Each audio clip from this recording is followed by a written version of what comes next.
My name is Jean, and I am 58 years old. I raised my daughter Sophia all by myself after my husband passed away when she was just 7. We used to be so close, but things changed after she married William from that wealthy family. Last weekend at their BBQ, something happened that I never thought possible. My own daughter pushed me into the pool in front of everyone.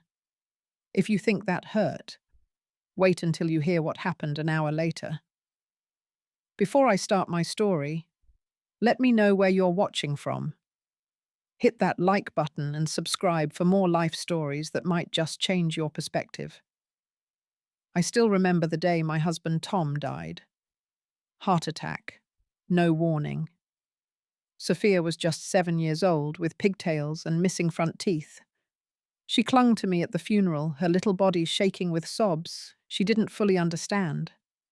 That day I promised myself I would give her the best life possible, even if I had to do it alone. And I did. I worked 2 jobs for years, accounting at a small local firm during the day and waitressing 3 nights a week. Every dollar I earned went toward making sure Sophia had everything she needed. Dance lessons, Brace's summer camps, and eventually college. Those years weren't easy, but they were ours. Our tiny 2-bedroom house in the suburbs became our sanctuary. We had Friday movie nights with homemade popcorn and Sunday morning pancakes that Sophia would help flip. Sometimes they landed on the ceiling and we would laugh until our sides hurt. "Mum, you and me against the world," she would say when she was a teenager. It was our little motto. When Sophia got accepted to State University with a partial scholarship, I cried tears of joy. I had saved enough for her tuition, and seeing her walk across that stage at high school graduation made every double shift, every missed opportunity for my own life worth it. "I did it, Mum," she whispered when she hugged me after getting her diploma. "No, sweetheart," I replied. "We did it." But college changed something in Sophia. She was suddenly exposed to a world of wealth and privilege that I could never provide. She joined a sorority, made friends with girls who spent more on a handbag than I earned in a month, and started dating William Harrington during her junior year. The first time she brought him home, I noticed how his eyes scanned our modest living room. The worn sofa I had reupholstered myself, the coffee table with ring stains from years of use, the family photos in dollar store frames. He was polite, of course. Too polite. The kind of politeness that feels like charity. "Your home is charming, Mrs. Bennet," he said, and I could hear what he wasn't saying. The Harringtons were old money, banking, real estate, political connections. Their family home was featured in architectural magazines. William's father was on the board of 3 major corporations, and his mother, Margaret, chaired charity galas that cost more to attend than my annual salary. When Sophia started spending holidays with them instead of me, I told myself it was natural. She was growing up, expanding her horizons. But when I saw her Instagram posts from their vacation home in Martha's Vineyard or their ski trips to Aspen, something tightened in my chest. She looked different. Designer clothes, perfect highlights in her hair, a laugh that seemed practiced for the camera. After graduation, William proposed with a diamond that could have paid off my mortgage. The wedding was planned for June at the Harrington estate. 500 guests, 8 bridesmaids, a 12-piece orchestra, and me, the mother of the bride, feeling like an extra in a movie about my daughter's life. The wedding planning meetings were exercises in humiliation. Margaret Harrington would make suggestions that were really commands while looking at me with barely disguised pity. "Sophia tells me you have a nice voice, Jean. Perhaps you could sing at the rehearsal dinner," she asked at one meeting. "Something simple that might be sweet." I caught Sophia's expression, a flash of embarrassment before she composed herself. "Mum doesn't really perform, Margaret. She just sings around the house." I swallowed hard and smiled. I'd be too nervous anyway. On the day of the wedding, I wore a blue dress I had splurged on at Nordstrom. $300. An extravagance for me, but nothing compared to what everyone else was wearing. I got my hair done at the local salon and did my own makeup. When I arrived at the bridal suite to see Sophia, she was surrounded by her bridesmaids and Margaret, who was adjusting her veil. "Oh, Mum, you're here," Sophia said, glancing at my dress. "I thought you'd be wearing the outfit we picked out at Saks." "This is what I could afford, honey," I said quietly. Margaret pursed her lips. "Well, it's a lovely colour at least." "Sophia, your father is asking about the photographer's schedule." And just like that, I was dismissed from my daughter's wedding preparation. During the ceremony, I sat alone in the front row while the Harrington side was filled with family. At the reception, I was seated at a table far from the wedding party, with distant relatives who talked around me rather than to me. When it was time for the mother-daughter dance, the song was one Margaret had suggested, not the one Sophia and I had danced to in our kitchen for years. As we moved across the floor, Sophia whispered, "Try to mingle with the other guests, Mum. These are important connections for William." I realized then that my daughter was no longer just my daughter. She had become Mrs. William Harrington, and I was now an inconvenient reminder of where she came from. After the wedding, our calls became less frequent. Sophia was busy setting up her new home, traveling with William, attending events with the Harrington family. I sent texts that received one-word replies hours later. I mailed homemade cookies that went unacknowledged. I left voicemails that were returned days later when she was driving somewhere and had a few minutes to catch up. 6 months passed, and I had not once been invited to their new home, a 4-bedroom colonial in an exclusive neighborhood, purchased with help from William's parents. I saw it only through social media posts, each room more perfectly decorated than the last, until the call came about the BBQ. "Mum, it's Sophia." Her voice had that bright tone she used when she wanted something. "We're having a little barbecue this weekend. William's family will be there and a few friends, and Saturday at 3. Can you make it?" My heart leapt. Finally, an invitation to my daughter's home, a chance to be part of her new life. "Of course, sweetheart, I'd love to come. Can I bring anything? My potato salad? Or I could make that strawberry trifle you always loved for dessert." A pause. "Actually, we've got the food handled. Margaret recommended a caterer, but you can bring yourself." She laughed that new laugh that didn't reach her eyes. "Oh, and Mom, it's pretty casual, but nice casual. You know, I knew. It meant, don't embarrass me. I understand. I'll find something perfect." After we hung up, I did a little dance around my kitchen.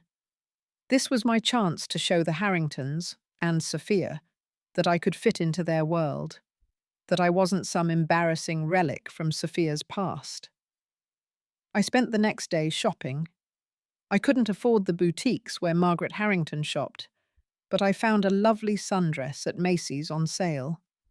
Yellow with white flowers, cheerful but sophisticated. I splurged on new sandals and a matching purse. I even made an appointment at the salon to have my hair trimmed and styled. The morning of the BBQ, I woke up early, too excited to sleep. I decided to make the strawberry trifle anyway. It was Sophia's favorite dessert growing up, and surely the other guests would enjoy it too. I spent 2 hours carefully layering cake-fresh strawberries, custard, and whipped cream in my best glass bowl. I decorated the top with perfectly sliced strawberries in a flower pattern. As I got ready, I practiced small talk in front of the mirror. I rehearsed stories about Sophia that were cute but not embarrassing, refined my posture, and practiced a laugh that I hoped sounded sophisticated. I arrived 30 minutes early, hoping to spend a little time with Sophia before the other guests arrived. Maybe help her set up like we used to do for our small gatherings years ago. William answered the door. His smile tightened when he saw the trifle in my hands. Jean, you're early. Not Mum, not even Mrs. Bennett. Just Jean. Sophia's upstairs getting ready, and the caterers are handling all the food. Oh, I just thought… It's Sophia's favourite, I explained, holding up the trifle.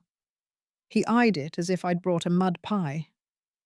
I'm sure it's lovely, but Margaret arranged for dessert from Bellini's bakery, top pastry chef in the city.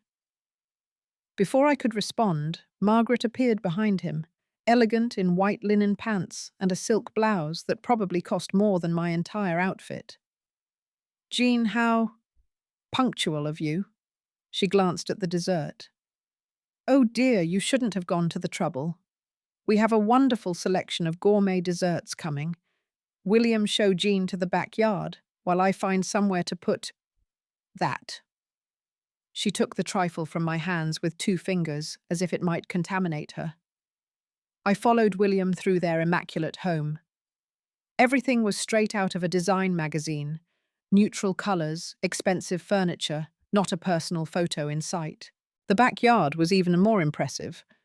A sprawling patio with a built-in grill area, lounge seating arranged around a fire pit, and the swimming pool, rectangular and pristine, with water so blue it almost looked unreal. The caterers should be finishing up soon, William said, gesturing vaguely toward the kitchen. Make yourself comfortable. I need to help Sophia with something. And then I was alone. I sat awkwardly on the edge of a lounger, clutching my purse, feeling like an intruder. Through the kitchen window, I could see Margaret talking to a catering staff member, gesturing towards something. My trifle, I realized, as the young man carried it away from the display of elegant pastries. By the time other guests began to arrive, Sophia had finally come downstairs. She greeted me with a quick kiss on the cheek. Mom, you're here already. I see you've made yourself comfortable. Her eyes darted to my dress, and I saw the slight wince she tried to hide. Yellow is certainly bright. Let me introduce you to everyone. But she didn't. As more guests arrived, William's college friends, colleagues from his law firm, neighbours from their exclusive community, Sophia fluttered between groups, always just about to introduce me, but then getting distracted. I stood alone, smiling too widely, nodding at passing conversations. Margaret, meanwhile, held court by the grill where a private chef, not William, was preparing steaks. We just got back from Provence, she was saying to an attentive audience. The villa was divine, right on the Mediterranean. The chef we hired made the most exquisite bouillabaisse. I edged closer, hoping to join the conversation. I've always wanted to visit France, I offered. Margaret's eyebrows rose slightly. Have you? It's certainly worth experiencing authentic culture rather than those tourist traps. We never do those package tours. So limiting.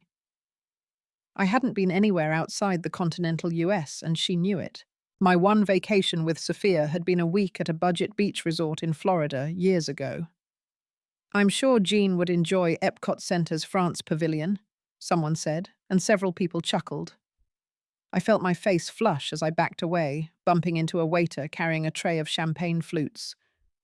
Sorry, I mumbled, grabbing a glass to steady myself. Across the patio, I spotted Sophia laughing with a group of women her age, all wearing similarly expensive-looking casual wear. I approached hesitantly. This shrimp is amazing, I said, trying to enter the conversation. Sophia, remember when we used to make those breaded shrimp for special occasions? Sophia's smile froze. Mum, that was just frozen shrimp from the grocery store. But we had fun making it together, remember? You would always eat the tails by accident. The other women exchanged glances. I don't think I ever ate the tails, Sophia said sharply. You must be thinking of something else. I knew I wasn't. It had been our joke for years. But now, in this new version of her life, it had never happened. As the afternoon wore on, I tried again and again to connect. With Sophia, with William's friends, even with the catering staff who at least acknowledged my existence. But at every turn, I was either ignored, corrected, or treated with that special kind of politeness reserved for people others feel sorry for. When dinner was served, I found myself at the farthest table from Sophia and William, seated with William's elderly aunt, who was half deaf, and a couple who spent the entire meal talking to each other about their stock portfolio. I watched my daughter across the yard, seamlessly fitting into this world that had no place for me. She looked beautiful, confident at ease among these people who valued things I could never give her. And for a moment, despite the hurt, I felt a flicker of pride. She had risen so far from our humble beginnings. Then I saw her laugh at something Margaret said and look in my direction with an expression I had never seen before: embarrassment. My daughter was embarrassed by me. And that's when the real pain began. The sun was setting, casting long shadows across the immaculate lawn. The catering staff had cleared dinner and were setting up the dessert table, elaborate pastries, a chocolate fountain and imported fruits arranged like artwork. My strawberry trifle was nowhere to be seen. I'd been nursing the same glass of white wine for over an hour, too afraid to drink more in case I said something wrong. My face ached from maintaining a pleasant expression while feeling increasingly invisible. Margaret was still holding court now, near the pool area, where most of the guests had migrated in the cooler evening air. William's father, Edward, a stern-faced man with silver hair, was discussing some political connection. Sophia stood beside William, her hand tucked in his arm, nodding at all the right moments. I decided to make myself useful, gathering a few stray plates left on a side table. If nothing else, I could show I wasn't above helping. As I carried the plates toward the kitchen, I overheard Margaret speaking to another woman. "It's challenging, you know. William married the girl, so we have to accept the package deal. But really no breeding whatsoever. You can tell immediately she's never moved in proper circles." I froze, realizing with sickening clarity that she was talking about me. "Sophia's done remarkably well, considering," the other woman replied. "You'd never know she came from, well, you know. We've taken her under our wing. The rough edges are mostly gone now, though the mother is a constant reminder of what we're working with." My hands trembled, and before I could steady myself, a glass slid from the plate I was carrying and shattered on the patio. The conversation stopped abruptly. Everyone turned to look at me. "I'm so sorry," I stammered, bending down to pick up the larger pieces of glass. "Mom, just leave it," Sophia hissed, appearing suddenly beside me. "The staff will handle it." "I'm just trying to help," I said, straightening up. Margaret approached, her expression a mixture of annoyance and smug satisfaction. "Jean, dear, these things happen. Though that was Waterford crystal." I felt sick. "I'll replace it, of course." Margaret laughed lightly. "Don't be silly. They're only $600 each. A set of 12 was our gift to William and Sophia for their housewarming." My entire body went cold. $600 for a single glass. More than I spent on groceries in a month. "I'm getting some water," I mumbled, heading toward a drinks table near the pool. My hands were still shaking as I reached for a water pitcher.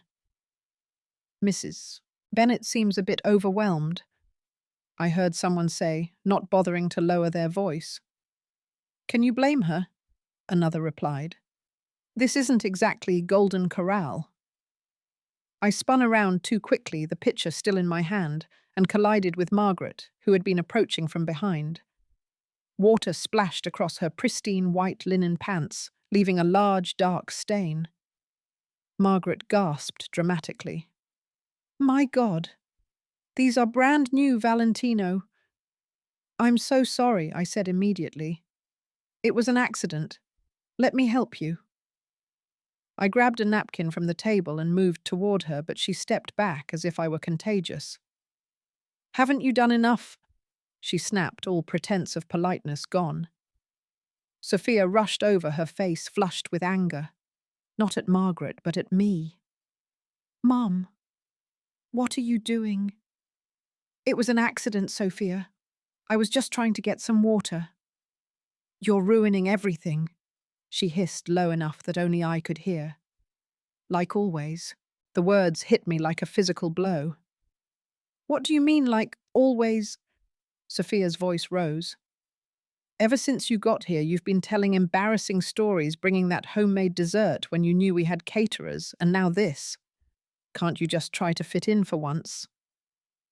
People were staring now, some with pity, others with barely concealed amusement. William stood nearby, looking uncomfortable, but making no move to defend me. I thought you wanted me here, I said, my voice small. I'm your mother, Sophia.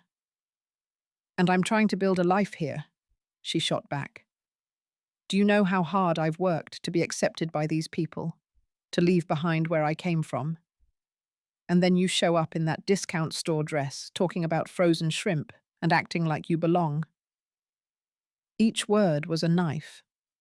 The daughter I had raised had sacrificed everything for was now ashamed of me, of us, of our life together, of everything I had given her. Where you came from, I repeated slowly, is a home where you were loved, completely, unconditionally. A tiny house in a bad school district with second-hand clothes and food stamps at Christmas. Sophia's voice cracked. That's what you gave me. The guests had gone silent.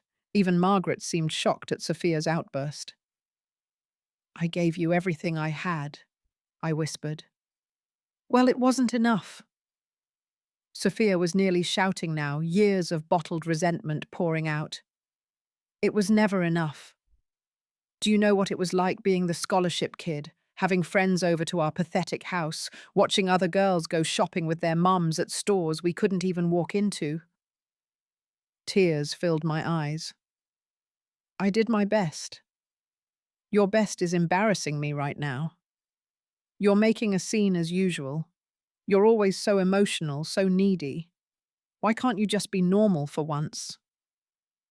I stood there stunned into silence. This couldn't be my Sophia talking. Not the little girl who had once made me a Mother's Day card that said best mom in the universe. Not the teenager who had proudly introduced me to her friends as the strongest woman I know. Who was this stranger in my daughter's body? Sophia. That's enough, William finally said, stepping forward.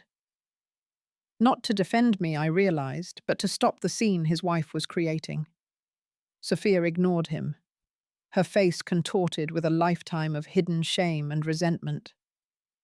Everyone is staring at us because of you. Because you can't just fit in. You always have to make everything about you and your feelings. I don't understand where this is coming from, I said, my voice breaking. I love you. I've always loved you. If you loved me, you'd try harder not to embarrass me.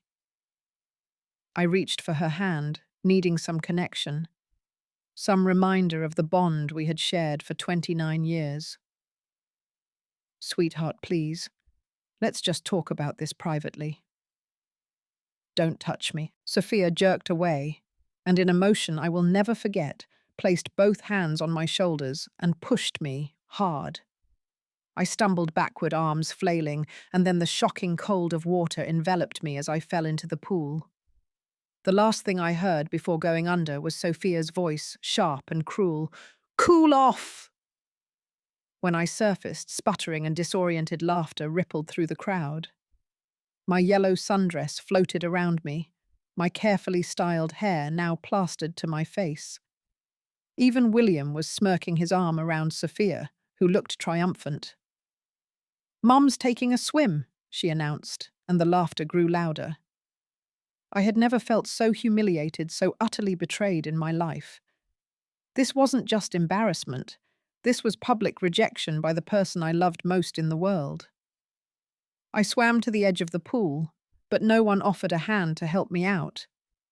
I pulled myself up, water streaming from my ruined dress mascara, surely running down my cheeks. Only one person moved toward me, a young woman from the catering staff holding out a towel with genuine concern in her eyes. "Thank you," I whispered, taking the towel.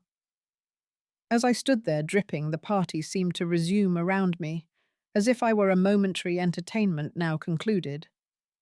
Sophia had already turned away, leaning into William, laughing at something Margaret said. I wrapped the towel around my shoulders and walked head down toward the house.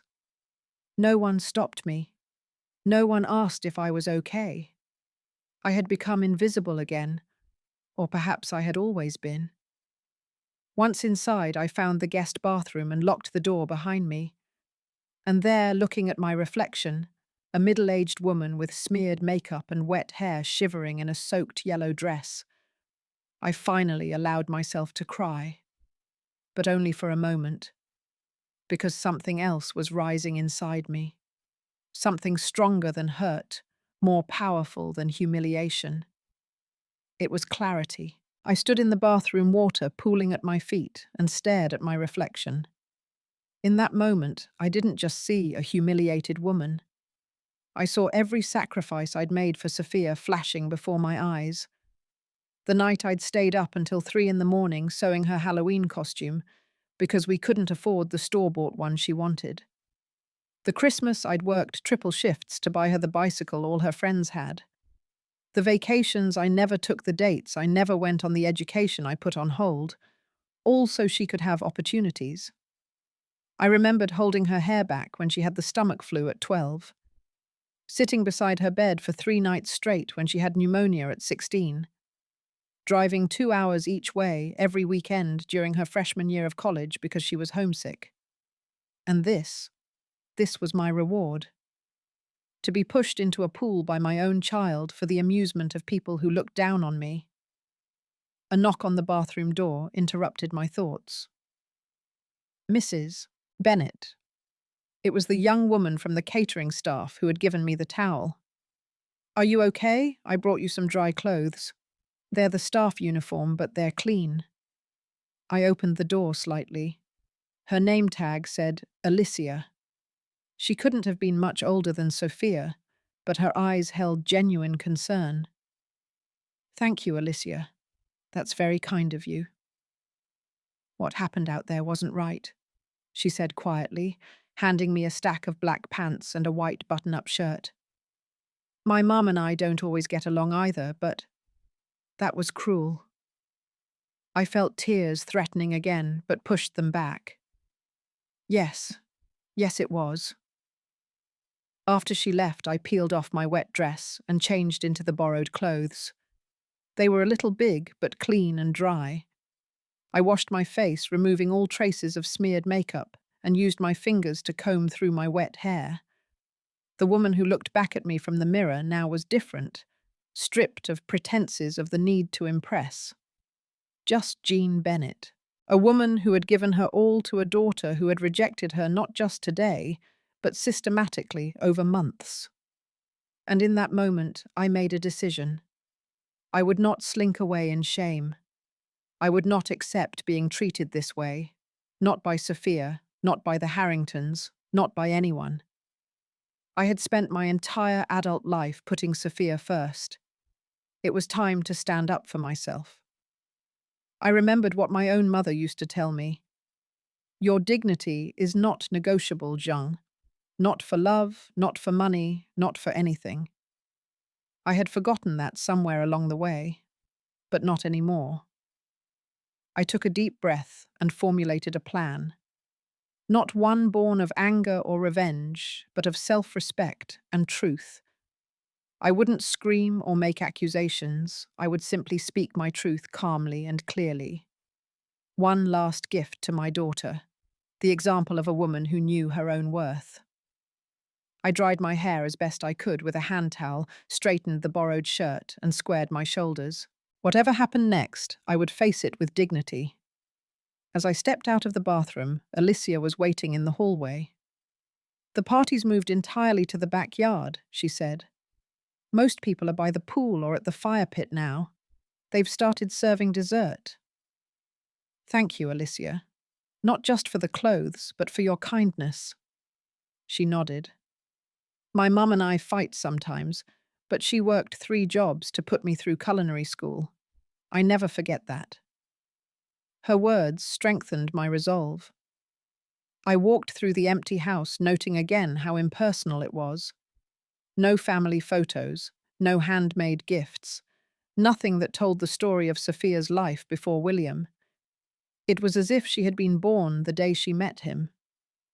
As I approached the back door, I could hear laughter and conversation floating in from the yard. The sun had fully set now, and strings of elegant lights illuminated the space. Music played softly from hidden speakers. I paused for a moment, gathering my courage. Then I stepped outside, back straight, head high. No one noticed me at first.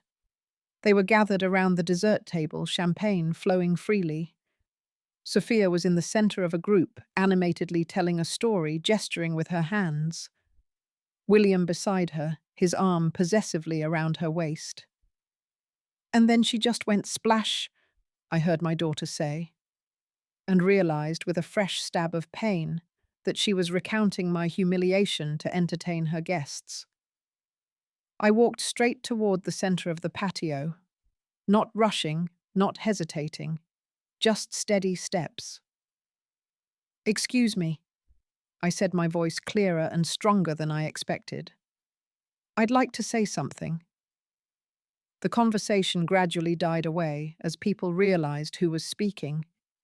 Sophia turned her smile faltering when she saw me standing there in catering staff clothes, composed and unbroken. "Mum," she said, an edge of warning in her voice. "We're in the middle of dessert." "This will only take a moment," I replied, looking not just at her, but at everyone gathered. "And I think it's important." Margaret stepped forward. "Jean, perhaps this isn't the best time for whatever this is." "On the contrary, Margaret, I think this is exactly the right time." The guests were watching now with the same fascinated expression people wear when driving past a car accident. William looked uncomfortable. Sophia's face had drained of colour. 22 years ago, I began. My husband died suddenly, leaving me with a 7-year-old daughter and a mountain of medical bills. I was 29 years old. A hush fell over the gathering. I had 2 choices. I could fall apart, or I could be the mother my daughter needed. I chose the latter. I worked 2 jobs, sometimes 3. I learned to fix things around the house that broke because I couldn't afford repairmen. I sewed clothes and Halloween costumes. I clipped coupons until my fingers bled. I sacrificed sleep and friendships and my own dreams. I wasn't trying to make Sophia feel guilty. I was simply stating facts, my voice steady. I did all this willingly, joyfully, even because that's what love does. It gives. Not because it expects anything in return, but because giving is its nature. I looked directly at Sophia now. "I never had much money to give you, that's true. Our house was small, our car was old, and yes, sometimes we used food stamps at Christmas. But I gave you everything else I had. My time, my energy, my unwavering support, and my unconditional love." Sophia's eyes had filled with tears, but I couldn't stop now. "When you brought William home, I was happy for you. When you started spending more time with his family, I understood. When you began to change to become someone who fit into their world better than mine, I accepted it, because I thought that was part of loving you too, letting you grow even if it meant growing away from me." I turned slightly to include William's parents in my gaze. What I did not expect, and what I will not accept, is cruelty. Not from strangers. I looked at Margaret. Not from in-laws. I turned back to Sophia. and especially not from my own daughter. Sophia opened her mouth as if to speak, but no words came out. I am not ashamed of who I am or where I come from, I continued. I am not ashamed of the life I built for us or the sacrifices I made. And I will not apologize for being less wealthy, less sophisticated, or less acceptable to people whose approval you seem to value more than the mother who would have died for you. By now, several guests were looking at the ground uncomfortable with witnessing such raw emotion. Others were watching with newfound respect in their eyes. So I am going to leave now with my dignity intact. I will always be your mother, Sophia. I will always love you, but I will no longer allow myself to be treated as less than I am, a woman who gave everything she had to raise a daughter she could be proud of. I turned to the gathered guests. Thank you for your hospitality. I wish you all a pleasant evening. Then to Margaret, who stood rigid with shock, I said quietly, I forgive you for teaching your son to look down on people like me. But I cannot forgive myself for allowing my daughter to become someone who would do the same. Without waiting for a response, I turned and walked toward the side gate that led to the driveway. No one tried to stop me. No one spoke. The only sound was the gentle splash of water in the pool, the same pool that had been the site of my humiliation, and now my reclamation of self-respect. As I walked to my car, I heard footsteps behind me. I turned, half hoping it was Sophia coming to apologize, but it was Alicia, the caterer. Mrs. Bennet, she said, holding out a container. Your trifle. I saved it from being thrown out. It looked too good to waste. I took the container, strangely moved by this small act of kindness. Thank you, Alicia. And for what it's worth, she added. I think you're pretty amazing. I drove home with my strawberry trifle beside me, tears streaming down my face, but a strange sense of peace in my heart. For the first time in years, perhaps I had stood up for myself. I had spoken my truth, and whatever happened next, I would face it with the same dignity. The week after the pool incident was one of the hardest and most transformative of my life. I cycled through every emotion imaginable, crushing sadness, burning anger, deep disappointment, and finally a strange sense of liberation. I expected to hear from Sophia immediately, an angry phone call perhaps, or a cold text message accusing me of ruining her party, but there was nothing but silence. Each day that passed without contact was both painful and clarifying. On Wednesday, I did something I'd been putting off for years. I enrolled in a community college course, Introduction to Accounting Software. A small step toward updating my skills and perhaps finding a better job. As I filled out the registration form, I realized how long it had been since I'd invested in myself rather than in Sophia's future. On Friday, I accepted an invitation from my neighbor Carol to join her book club. I had always declined before, worried that Sophia might call or visit during that time, and I wanted to be available. The irony was that she rarely did either anymore. It was the following Monday when the knock came at my door. I was in the middle of cooking dinner, just for myself, a simple pasta dish with fresh herbs from my small garden. When I opened the door and saw Sophia standing there, I felt a complicated rush of emotions.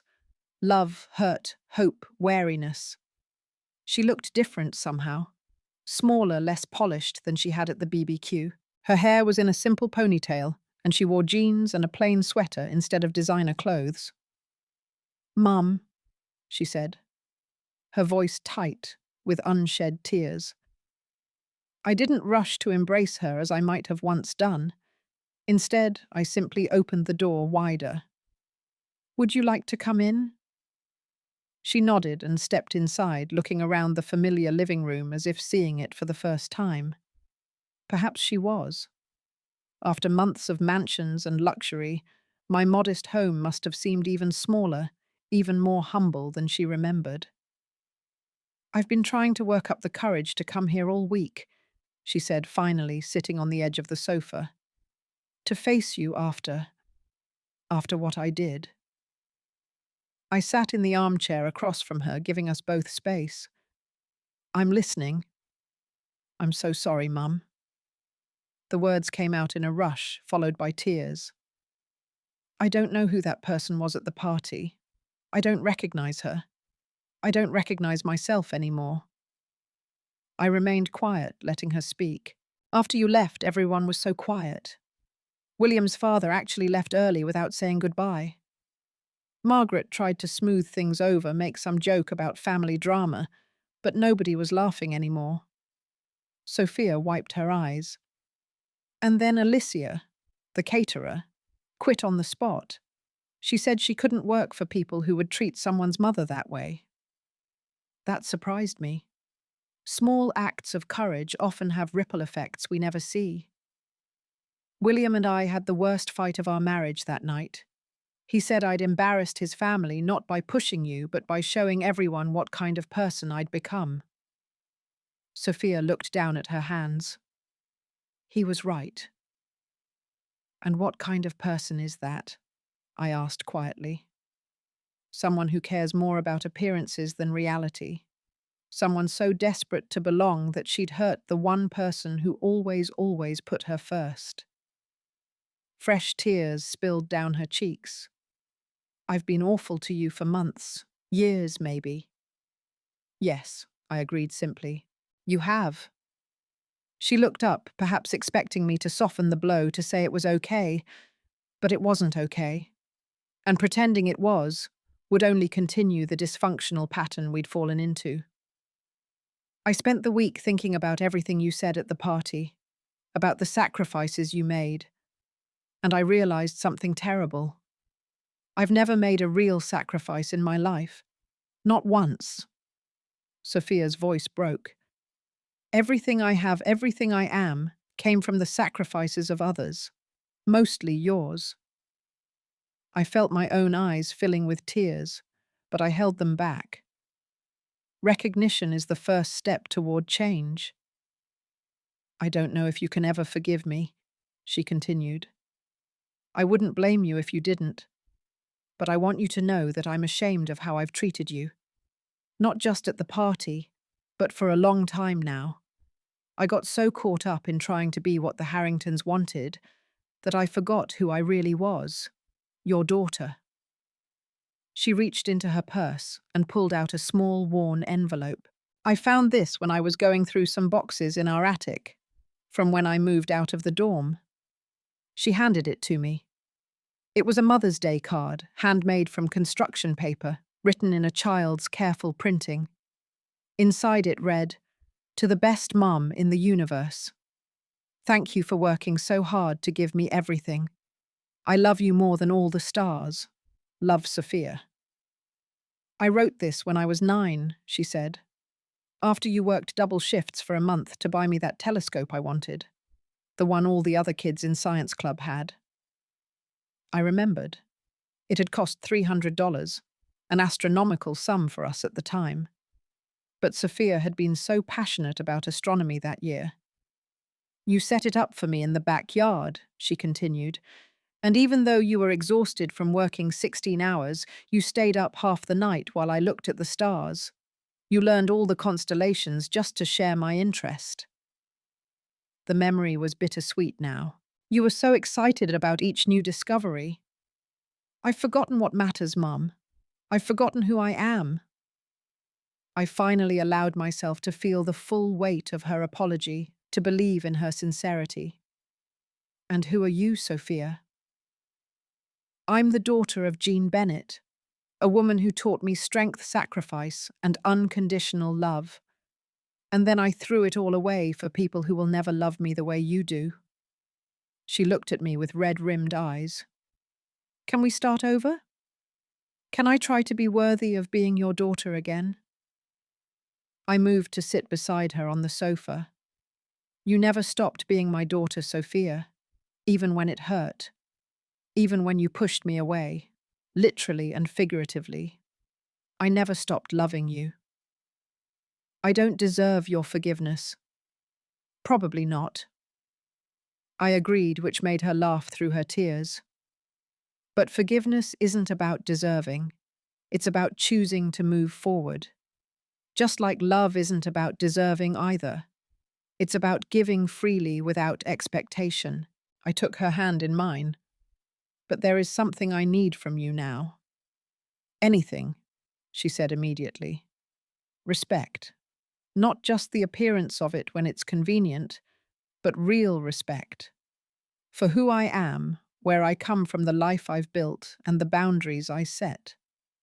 She nodded solemnly. I promise. That means no more allowing people to make snide comments about me, or my home, or my clothes. It means acknowledging our history. All of it, not just the parts that fit your new narrative. It means treating me as an equal, not a charity case or an embarrassment. Yes, she whispered. All of it, yes. And it means understanding that while I forgive you, rebuilding trust takes time. I won't be rushing to attend another Harrington family gathering anytime soon.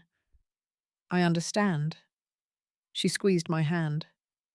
For what it's worth, William wants to come apologize too. He's been different since that night. More like the man I fell in love with in college before he started trying so hard to please his parents. I'd be willing to talk to him, I said. Eventually. We sat in silence for a moment, the air between us clearer than it had been in years. I made pasta, I said finally. Nothing fancy, but there's enough for two if you'd like to stay for dinner. Her smile was wobbly but real. I'd like that very much. That dinner was the beginning of our healing process. We talked more honestly than we had in years. Sophia shared her struggles to fit into William's world, her insecurities about not being good enough for his family, her fear that he might regret marrying someone from a modest background. But that's no excuse for how I treated you, she acknowledged. I projected all my insecurities onto you because it was easier than facing them in myself. 2 days later, William came to my door with flowers and genuine remorse. He apologized not just for the pool incident, but for months of subtle condescension, and for not standing up to his mother's behavior. I fell in love with Sophia because of her warmth, her realness, her lack of pretension, he told me. All qualities she got from you. And then I spent 2 years trying to change those very things to please my parents. I'm ashamed of that. Margaret was a harder nut to crack. When Sophia insisted that her mother-in-law apologize, the older woman sent a formal note that was more obligation than contrition. But something had shifted in the power dynamic. Sophia no longer sought Margaret's approval, and that changed everything. She actually seems to respect me more now that I don't desperately want her to like me, Sophia told me with a laugh during one of our weekly dinners, a tradition we had reinstated. As for me, I continued my accounting course and joined not just the book club, but also a hiking group for women over 50. I made new friends who valued me for exactly who I was. I started dating again. Nothing serious. Just coffee with a kind widower I met at the community centre. Slowly, my relationship with Sophia found a new equilibrium, one based on mutual respect rather than dependence. She and William visited regularly, sometimes bringing home-cooked meals, rather than expecting me to do all the nurturing. When they announced they were expecting a baby, they asked me to help design the nursery, a far cry from the days when my taste was considered embarrassing. The journey wasn't always smooth. Old patterns sometimes resurfaced. There were difficult conversations and occasional tears, but we were committed to building something healthier than what we had before. The most profound change, though, was within me. I had finally learned that loving someone doesn't mean becoming a doormat, that I could be both kind and strong, both forgiving and firm in my boundaries. One evening, as Sophia and I sat on my back porch watching the sunset, she asked, "Do you think you'll ever fully trust me again?" I considered the question carefully. I trust that you love me. I trust that you're trying to be better. And I trust myself to handle whatever comes next. That's enough for now.